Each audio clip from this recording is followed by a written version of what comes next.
Mit navn det er Morten Dissing. Jeg er direktør i Ars Forsikring, og ved siden af mig har jeg... Jeg hedder Christian Sauer, og jeg er salgschef i Ars Forsikring.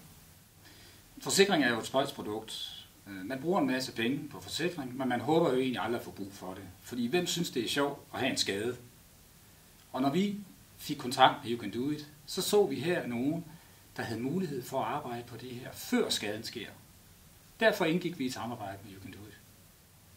Og der, hvor det også især giver mening, det er jo i forhold til, at vi som Ars Forsikring, der hjælper vi jo kunderne med, hvis de har været udsat for et indbrud for eksempel, og erstatte de ting, der er blevet stjålet.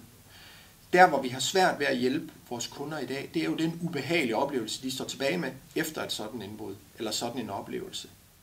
Ars Forsikring er jo et kundeejet forsikringsselskab, og det betyder jo rigtig meget for os, at vi deler værdifællesskab med de ting, vi går ind og sponsorerer.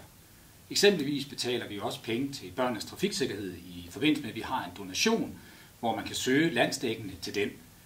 Det giver sig mere om på vores hjemmeside. Også her synes vi, der var rigtig fint sammenfald mellem You Can Do It og det Ars Forsikring vil, og det vi står for.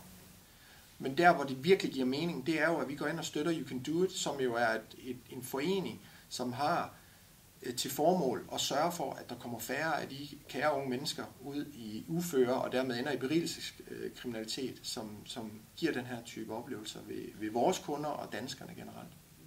Så You Can Do It tager rigtig god hånd om de kære unge mennesker, der kommer i uføre, ligesom vi i Ars Forsikring tager rigtig god hånd om vores kære kunder. Jamen altså, vi ved jo, at drengene i programmet for You Can Do It har sådan en one-liner, hvor de siger, at det skal komme fra dig selv. Og vi synes bare, det er så fint. Og det står så godt i harmoni med det, vi tænker i Ars Forsikring, at man skal tage vare om sit eget liv. Så vi glæder os rigtig meget til samarbejdet og følge udviklingen sammen med Ars Forsikring.